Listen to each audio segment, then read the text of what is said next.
Na epístola de Paulo aos Romanos, capítulo 6, a partir do versículo 1.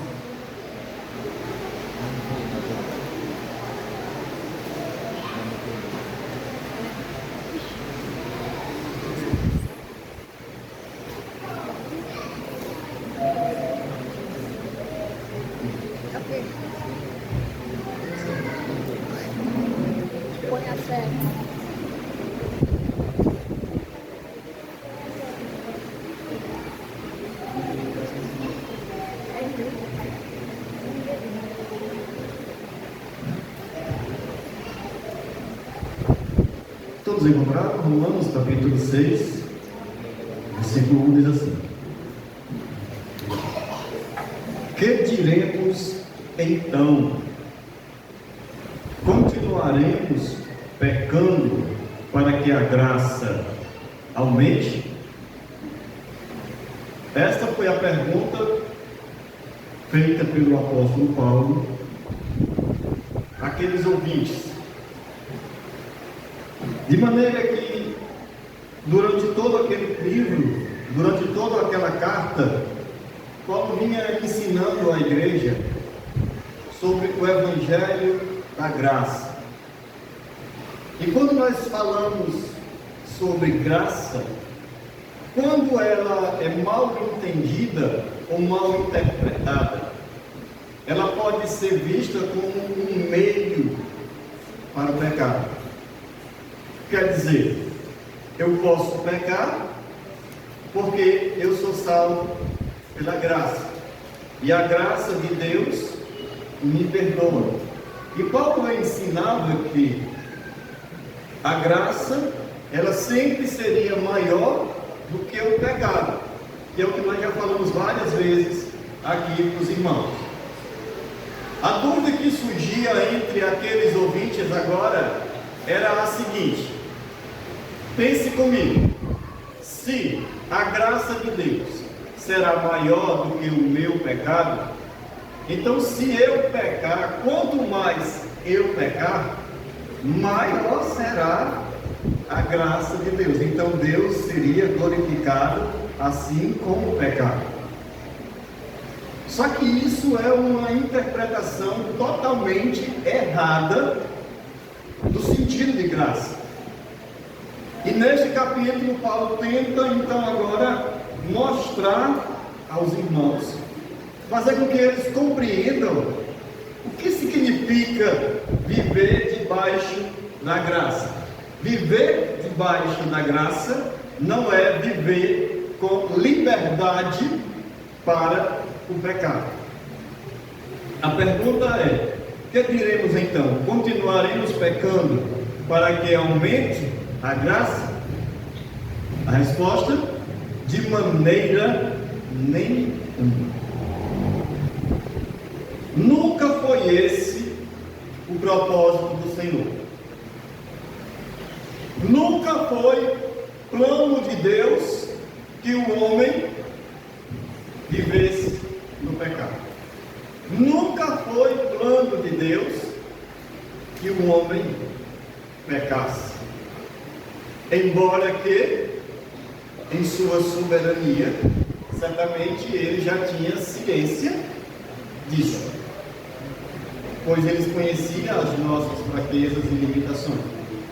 Mas isso não foi um projeto do Senhor. Consequências de nossas fraquezas. Então a graça também nunca foi um meio para dar ocasião ao pecado. Deus nunca iria fazer algo para que o homem pecasse. Então a resposta para essas pessoas é: de maneira nenhuma. Nós, os que morremos para o pecado, versículo 2, como podemos continuar vivendo nele? Como pode alguém que morreu ou nasceu de novo, como pode alguém que morreu para o pecado continuar vivendo nele? Então não é essa a linha de raciocínio. Não é esse o propósito. O propósito não é que o homem peque. O propósito da graça, constranger. Constranger com o quê? Com amor. Porque a graça, ela é a manifestação do amor, do mais puro e sublime amor. O amor incondicional, pois a graça foi nos dada quando nós éramos ainda pecadores, inimigos de Deus. Portanto, a graça não é para o pecado, e sim para constranger os corações que por elas foram alcançados, a não se conformarem a viver no pecado, a não aceitarem o pecado como naturalidade. A graça de Deus constrange o povo a uma nova atitude, a um novo pensamento, a um novo caminho. De maneira que aqueles que são alcançados pela graça não conseguem mais viver conformados pacificamente com o pecado. Uma pessoa alcançada pela graça de Deus, o pecado passa então a ser algo que tira sua paz. O pecado passa a ser algo que o incomoda. Porque a todo instante, o Espírito Santo acusa em seu coração que Deus o amou quando você não merecia. Que Deus deu o seu filho para morrer por você, quando você ainda era um pecado. A todo momento o Espírito Santo acusa em seu coração que Deus lhe concedeu salvação, quando o que você merecia era condenação. Porque pela graça somos salvos. Não vem de nós. Continuando então, diz o texto: ou vocês não sabem que todos nós que fomos batizados em Cristo Jesus, fomos batizados em sua morte? Olha só. Agora Paulo enfatiza o personagem principal da graça de Deus. A manifestação da graça, a personificação do amor e da graça, Jesus. Aquele que morreu por nós. De maneira que nós que agora vivemos para Cristo, já não vivemos mais para o pecado, porque morremos para o pecado. E o pecado agora não tem mais domínio sobre as nossas vidas. É isso que diz a palavra. Portanto, fomos sepultados com Ele na sua morte por meio do batismo, a fim de que, assim como Cristo foi ressuscitado dos mortos, mediante a glória do Pai, também nós vivamos uma vida nova.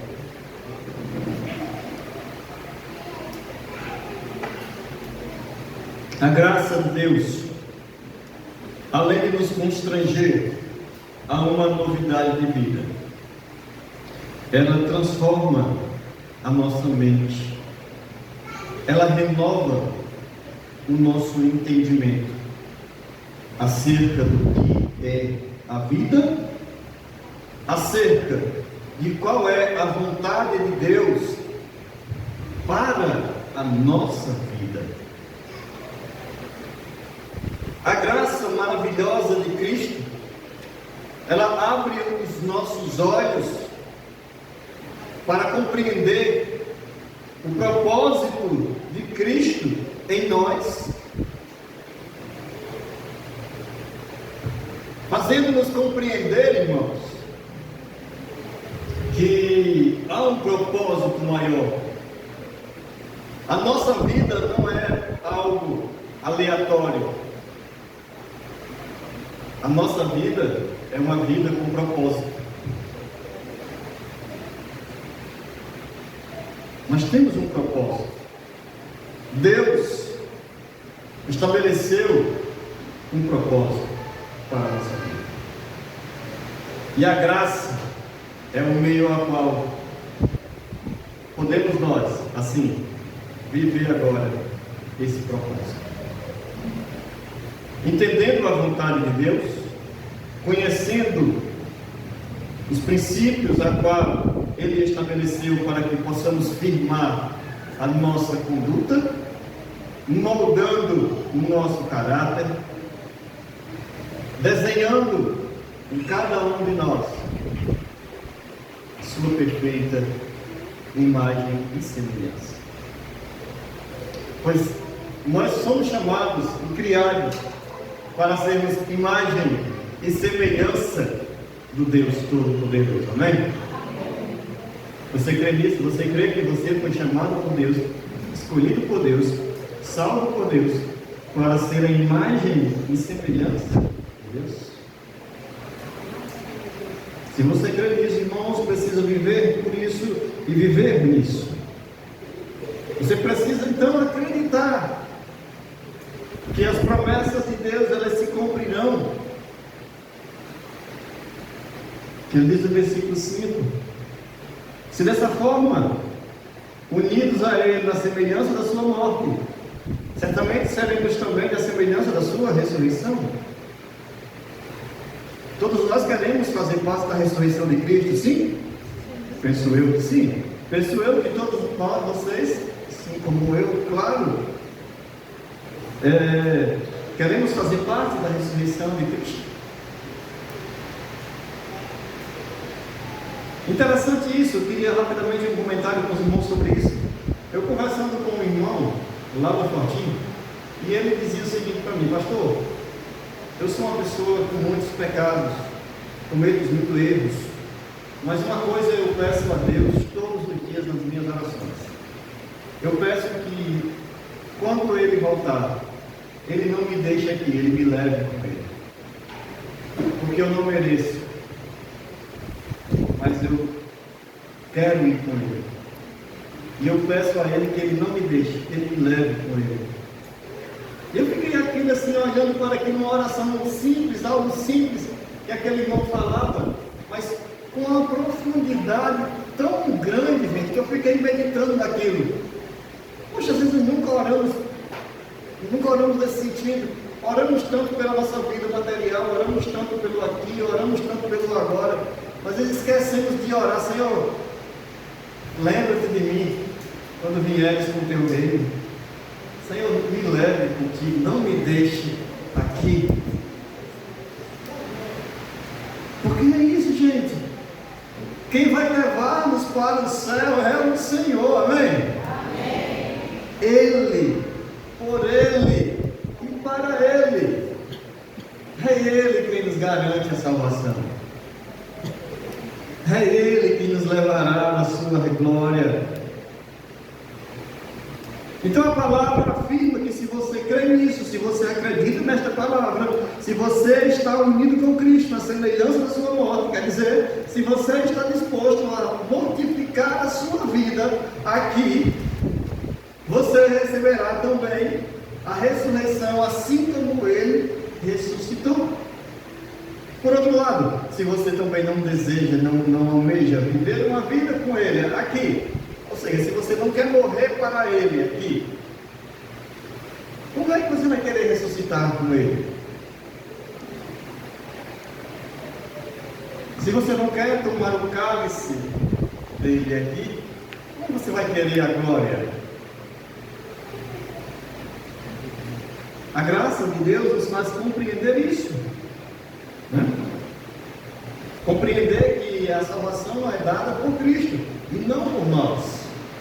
Versículo 6 ele diz: pois sabemos que o nosso velho homem foi crucificado com Ele, para que o corpo do pecado seja destruído e não mais sejamos escravos do pecado, pois quem morreu foi justificado do pecado. Só é justificado do pecado aquele que aceita a morte de Cristo. Aqueles que querem continuar vivos para o mundo não alcançaram ainda a justificação.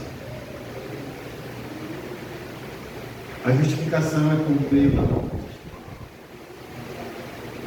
É necessário morrer. E a nossa morte foi em Cristo. A nossa morte foi a morte para o pecado. Agora, portanto, diz a palavra, devemos morrer para o mundo e viver para Cristo. Renunciar às nossas vontades mundanas para viver a vontade divina. Amém, irmãos? Nossa luta diária de cada dia. Porque não tem pessoa perfeita. Não tem pessoas que não tenham pecado. Não tem um homem, não tem uma mulher que não tenha cometido pecado e que não cometa pecado. Não há um homem e não há uma mulher com obras capazes de justificar os seus pecados. Não há nada que possamos fazer que justifique os nossos pecados, a não ser a morte.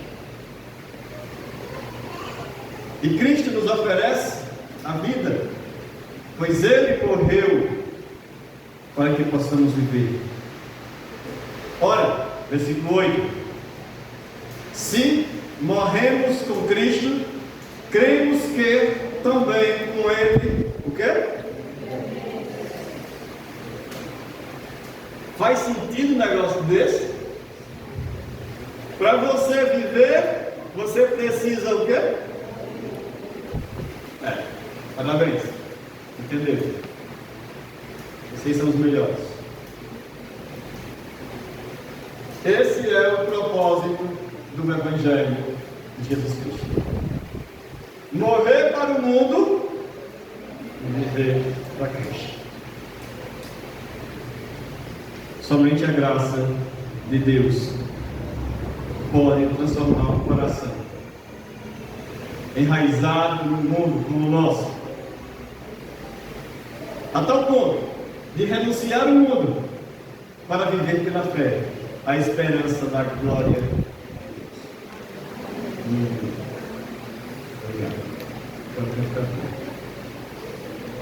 Pois sabemos, irmãos, diz o versículo 9, que tendo sido ressuscitado dos mortos, Cristo não pode morrer outra vez. A morte não tem mais domínio sobre ele. E uma vez que nós também morremos com Cristo, a morte também não terá mais domínio sobre as nossas vidas, porque Jesus disse: aquele que crê em mim, ainda que esteja morto, viverá. Então ele quer dizer que a morte não prevalecerá sobre aqueles que creem no Senhor Jesus. E alguém vai dizer: pastor, então quer dizer que nós não vamos morrer eternamente? Não. Certamente nós, se Jesus não voltar logo, nós iremos sim findar a nossa trajetória aqui nesta vida. Não sei quantos anos vocês terão aí pela frente ainda. Espero que muitos. Espero que ainda vivam muitos anos. Que sejam anos que glorifiquem o nome do Senhor. Que seja um tempo precioso para ser usado por Deus. Mas se até esse final dos seus dias Jesus não voltar, certamente o seu belo corpo, a qual você cuida tão bem hoje, com academias, com suplementos, e com exercícios, e com os remédios naturais, e com isso, e com aquilo, esse belíssimo corpo tão bem cuidado por nós, né?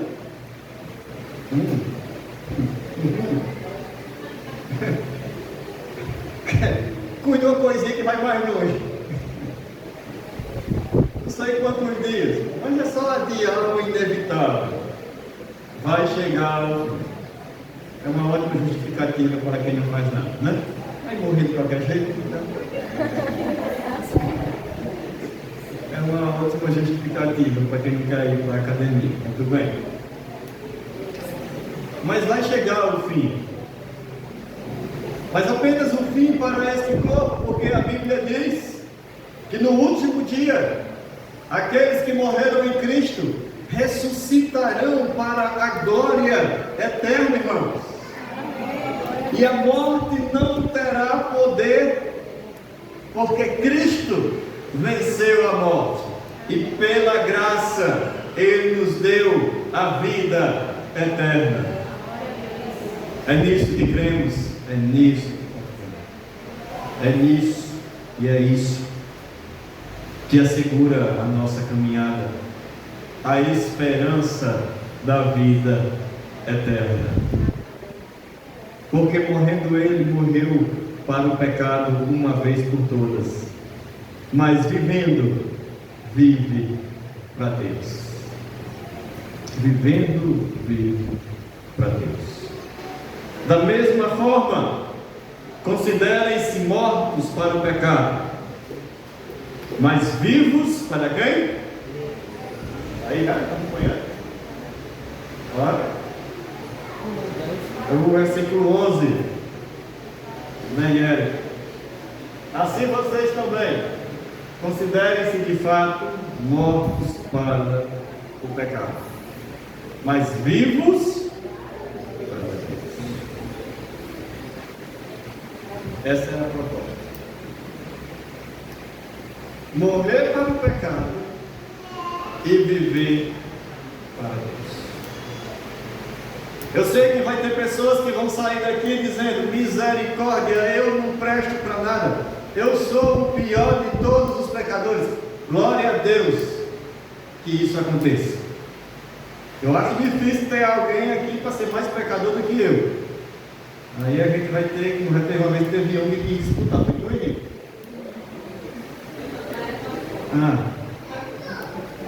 Dificilmente aqui alguém vai ser mais pecador do que eu. Portanto, versículo 12, aí vamos lá. Mas o que fazer então? Versículo 12. Portanto, não permitam que o pecado continue dominando seus corpos mortais. Ele quer dizer o quê? Querido, você precisa lutar contra o pecado. Pecar, nós vamos pecar. Bom seria que não. Oh, glória, né? Uma vida sem pecado. Fica no dia, na eternidade. Mas até lá, a nossa meta é lutar contra o pecado. Lutar para que o pecado não continue dominando. Sim, lutar. Lutar contra as suas vontades, seus desejos. Lutar contra as tentações. Lutar contra aquilo que é contrário à vontade de Deus. Não vivendo de forma confortável e cômoda no pecado, mas cientes de que o pecado é inimizade contra Deus. E vocês querem viver sendo inimigos de Deus? Quer não? Pois bem, Paulo, o caminho é não viver acomodado no pecado.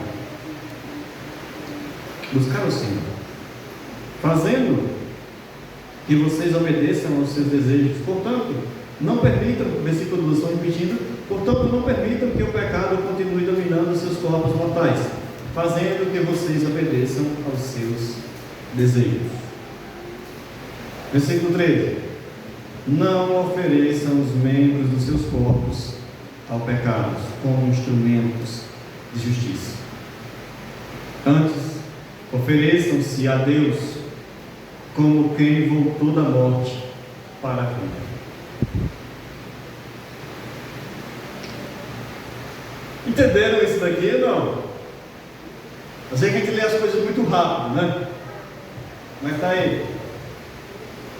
Não ofereçam os membros do corpo de vocês como instrumento de justiça para o pecado. Antes, ofereçam-se a Deus como quem? Mas é um negócio fraco. Misericórdia. Mas eu sei que vocês, no coração, vocês estão vibrando com isso. Presta atenção. Olha como Paulo orienta que aqueles irmãos olhem para essa doutrina. Eu estava morto, mas Ele me salvou. Entende? É dessa forma. Vamos lá, vamos um pequeno exercício aqui. Imagina você está se afogando. Primeira coisa que vem na mente. Está se afogando e não tem ninguém, e ali você está quase morrendo, já não tem mais forças, a água já está ali cobrindo, você já está ficando sem conseguir respirar, você tenta encontrar chão, mas não dá isso, e a água muito funda, e você desce e não consegue mais subir, e quando você já está sem conseguir respirar, alguém lhe pega e lhe puxa, e lhe coloca em terra firme. Essa pessoa lhe fez o quê? Ufa! Vai ter que respirar. Essa pessoa salvou a sua vida, não? E como será então a partir de então a sua relação para com essa pessoa? De gratidão? Devendo a vida. E se essa pessoa lhe pede um favor agora, você faz o quê?